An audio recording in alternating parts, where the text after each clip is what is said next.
बाबा जी का अकेले जी उगताने लगा, तो उन्होंने एक दिन सोचा कि मैं अपने इकलौते बेटे के पास चलता हूँ। बहू भी होगी वहाँ पे, पोता भी है, तो चलो ज़रा दिल लगा रहेगा, ज़िंदगी में ज़रा थोड़ी रौनक आ जाएगी। बुढ़ापे से तंगी का शिकार थे, कुछ अकलापा भी मारता था उनको। ट्रेन ली, चल पड़े, बेटे के पास पहुँचे। पहली रात को जब बेटे के साथ डिनर टेबल पर इकट्ठे हुए, तो बाबा जी के हाथ में थोड़ी लुकनत थी, हाथ कांपते थे। खाना खाने लगे तो चावल चम्मच में से गिर गए, टेबल पे बिखर गए। पानी का गिलास पकड़ने लगे तो हाथ कांपे और गिलास थोड़ा छूट गया, पानी गिर गया। अब बहू बड़े गौर से बेटे को देख रही थी।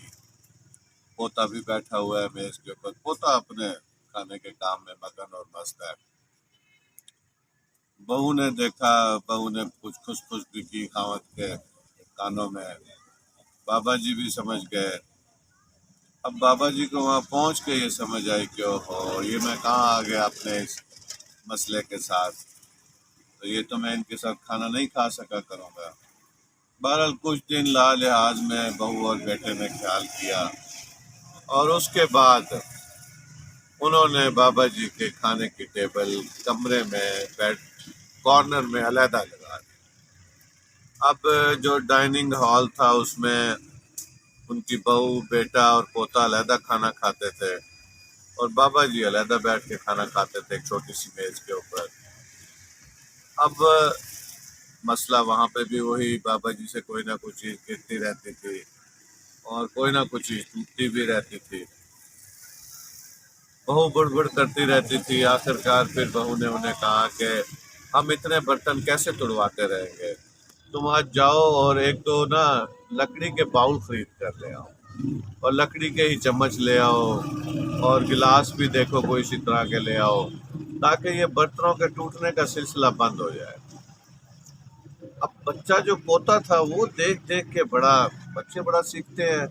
उसको बाबा जी को अकेले किया जाना बड़ा बुरा लगता था, क्योंकि बच्चों में और बूढ़ों में एक फितरी फ्रेंडशिप होती है। कहते नहीं है बच्चा और बूढ़ा एक बराबर होते हैं। तो बहरहाल बाबा जी रोज अपना अकेले में बैठ के खाना खाते, अकेले में आंसू भी बहा लेते। एक दिन जब बाबा जी का बेटा ऑफिस से घर आया, तो उसने देखा कि बच्चा चंद लकड़ियों की मदद से कुछ खेल रहा है, कुछ बनाने की कोशिश कर रहा है। तो उस आदमी ने बेटे से अपने पूछा कि बेटा आप क्या बना रहे हो। उसने कहा अब्बा जी मैं आपके और अम्मी के लिए ना लकड़ी का बाउल बनाना चाह रहा हूँ, वो एक दो लकड़ी के चम्मच भी बनाऊंगा।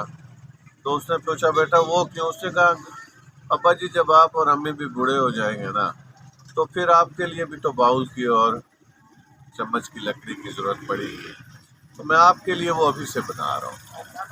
मियाँ बीवी ने एक दूसरे की तरफ देखा, काफ़ी उन्हें परेशानी का एहसास हुआ, और उन्होंने उस शाम को बाबा जी से माफ़ी भी मांगी, और फिर उन्हें अपनी वापस खाने की टेबल पर ले आए कि जनाब हमें आपकी चीज़ों के तोड़ने से, चीज़ों के गिरने से कोई प्रॉब्लम नहीं है। बच्चे बहुत जल्दी सीखते हैं। कहने का मतलब ये है कि आपके घर में कोई भी आप एक्शन करने लगे हैं, वो बच्चों पे बराह रास्त असर करता है। लिहाजा कुछ भी किसी किस्म का नेगेटिव एक्शन करने से पहले ये ज़रूर सोचें कि आपका बच्चा डायरेक्ट मुतासर हो रहा है। बहुत शुक्रिया।